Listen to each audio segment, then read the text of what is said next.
आद्य शक्ति मात की जय। श्री खोडियार मात की जय। श्री नव दुर्गा मात की जय। छेल्लो दिवस है, कम से कम जय तो बोली दो, પછી કાલે કોઈ નહીં તમને કે બોલ શ્રી મહાકાલી માત की બસ આ છેલ્લો એટલે માતાજીને એમ લાગે કે ભાઈ નહીં આજ ખૂબ બધા આનંદમાં છે। માં છે ને એના સંતાનને જોઈને વધારે આનંદમાં આવે। એને તમે ગમે એટલું આપો કારો પણ એનું સંતાન જો દુખી હોય ને તો માને સુખ ન આવે। તો એ જ જગ્યાએ એનું સંતાન જો બહુ સુખી હોય ને તો માને કાંઈ ન હોય, એક ફાટેલી સાડી પહેરેલી હોય ને તો એને આનંદ હોય। એટલે આપણે આનંદ કરીએ ને તો આ જગતજનની જે બેઠા છે માં જગદંબા એને ખૂબ આનંદ થાય। ના છેલ્લો દિવસ છે એટલે આપણે છેલ્લો આનંદ કરવાનો છે।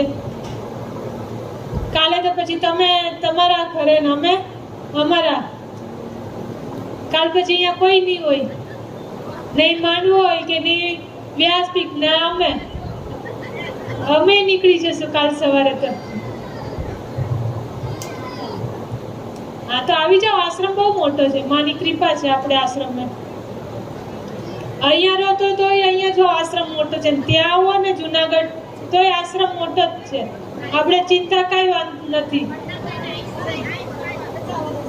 આવો આવો આવો પધારો। હવે કથામાં જઈએ, આનંદ તો આપણે કરવાનો જ છે।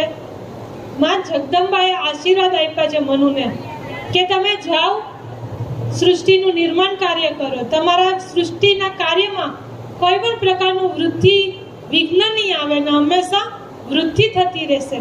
તમને અનેક પ્રકારના વંશ વૃદ્ધિના પુત્રો ઉત્પન્ન થશે, બધા જ સારી કીર્તિ પ્રદાન કરનારા હશે અને માની કૃપાથી તમે હજારો વર્ષ સુધી રાજ્ય શાસન કરીને ત્યારબાદ તમને પરમ ગતિની પ્રાપ્તિ થશે।